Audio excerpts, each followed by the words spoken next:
If you want to market your products or services successfully, then you need to know exactly who you're speaking to. Most entrepreneurs make the mistake of being too generic when they're talking about their business because they're trying to attract everyone.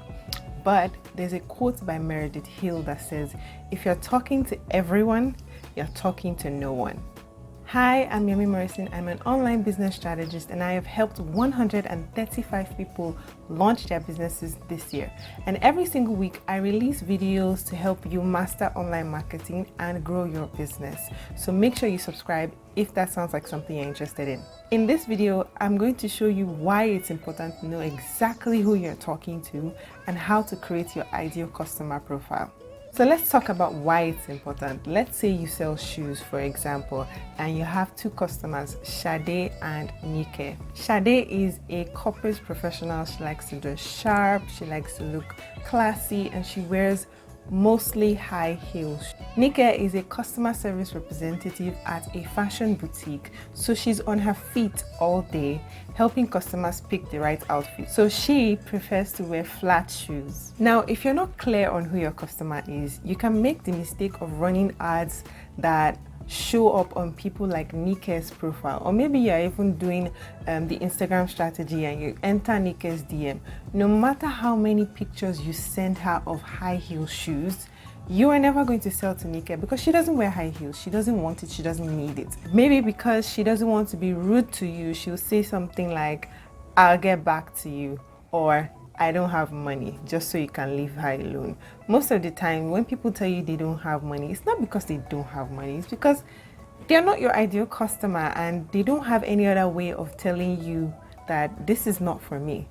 So they just say, I'll get back to you, or I don't have money. You might now be thinking that your problem is price, when in reality, you're just focusing on the wrong customer, because Sade is someone who likes to wear expensive, high-heeled shoes, but you are not speaking to Sade, you're speaking to Nike.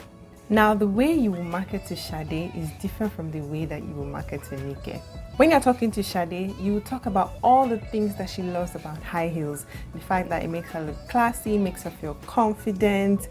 But when you're talking to Nike, you will focus on comfort because she's on her feet all day. So yes, the shoes can still look beautiful, but you have to emphasize on comfort, because no matter how pretty shoes are, if someone is on their feet all day, they want to be comfortable. They don't want their feet to hurt.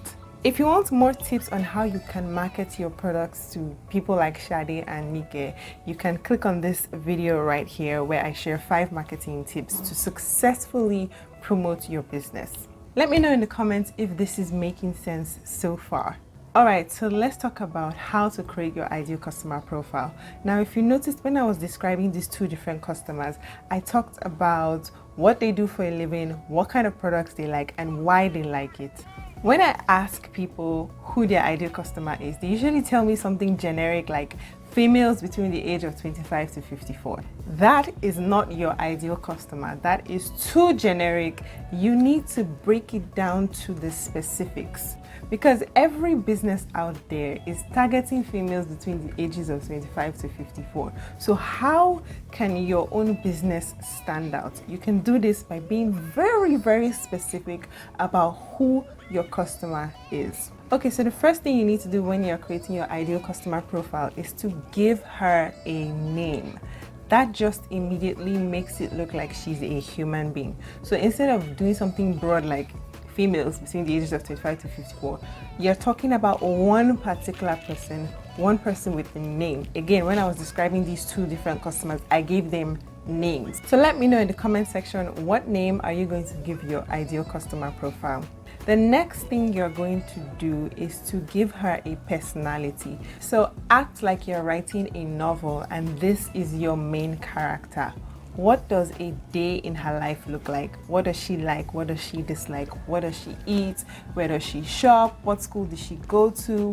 What is she interested in doing? So again, let me use the example of Sade and Nike. So a day in Sade's life. Sade is a corporate professional.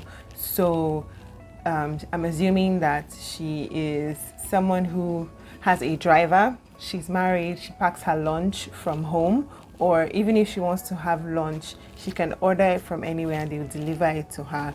So she's hardly ever on her feet. She's at her desk all day except for her lunch break where she goes to have something to eat. Or maybe if she's doing a presentation or something like that, but she's hardly on her feet, and she likes to look classy. So she loves to wear a lot of high heels. Nike, on the other hand, let's assume that she takes public transport to work and she has to walk a certain distance before she can even get transportation to the office. And then when she's at the office, she's attending to clients, she's helping them pick the right outfit. She's basically on her feet all day. So she's someone that wants comfortable shoes that make it so comfortable that she doesn't even realize that she's standing all day. So do you see how knowing what a day in her life is ties directly to your product? The third thing you're going to do is talk about her pains and her desires. What problem does she want solved? And how does your product fit into the solution of that problem? So I've been giving you hints already. So the problem that Nike has is that she's on her feet all day. That's the problem. And she wants comfortable shoes. Yes, she wants shoes that are pretty, but her emphasis is more on comfort because she's on her feet all day. Now for Sade, her emphasis is on style. She wants things that are stylish. She wants things that make her feel confident. So those are the pains, the problems that they have. And then you would now present your product, your shoes, as the offer to, as a solution to that problem. Now, I also want to talk about 3 categories of customers that every business has, and which category you need to focus on the most, and how to speak to each person in the different categories. All right, so the first category is a sprinter. Now, a sprinter is someone who moves fast. She knows her problem and she knows the solution as well. So let's use Sade, for example, as our sprinter. Sade is a corporate professional. She likes shoes. She likes high-heeled shoes. She likes to look classy. So for example, she knows that her problem is she wants to look classy. She wants to look sharp, and she likes high-heeled shoes. So she knows that the solution to her problem is wearing high-heeled shoes. So when you're marketing your high-heeled shoes to Sade, it is easier to get her to buy because she knows her problem and she knows the solution to her problem. The next category is a stroller. Now, a stroller is someone who doesn't move very fast. She knows the problem that she's having, but she doesn't know the solution to her problem yet.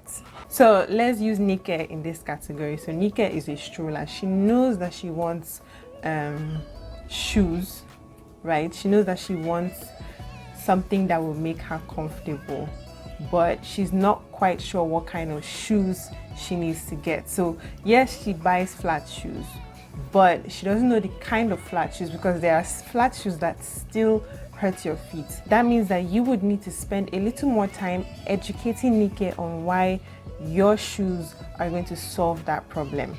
So aside from just bringing the shoe to her face, you need to first of all tell her that, oh, there's this particular type of shoes you need to wear. So let's say you would sell sneakers to her, because sneakers have soft inner linings that make it more comfortable than just wearing regular shoes.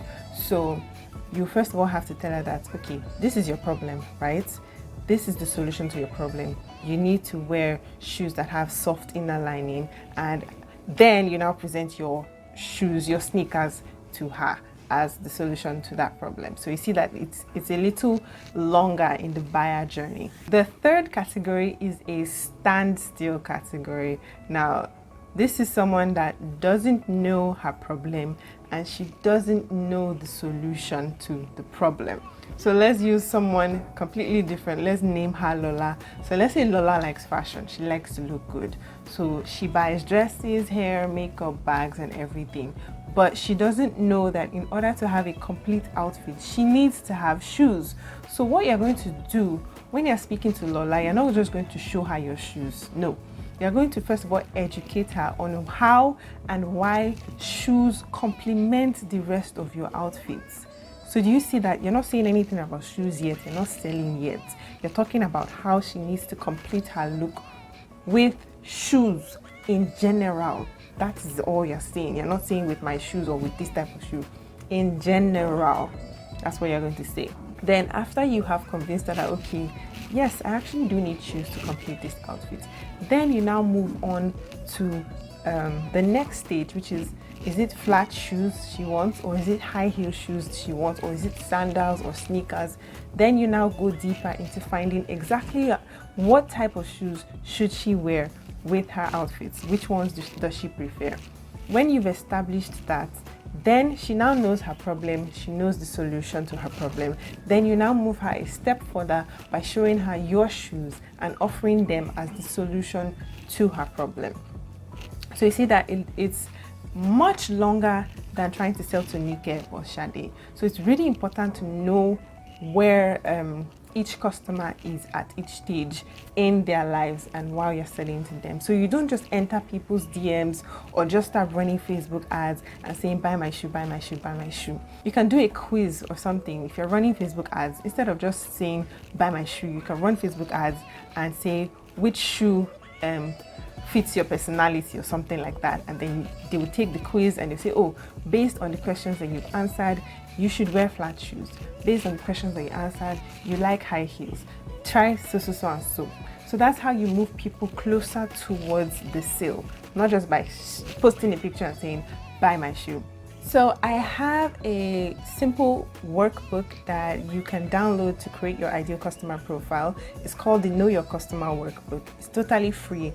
All you need to do is enter your name and email and it will be delivered to your inbox. I'll leave a link in the description and you can download it from there. Like this video if you now understand why it's important to know exactly who you are speaking to. And let me know in the comment section who is your ideal customer. And don't forget to give her a name. Thank you so much for watching this video. I will see you in the next one. Bye.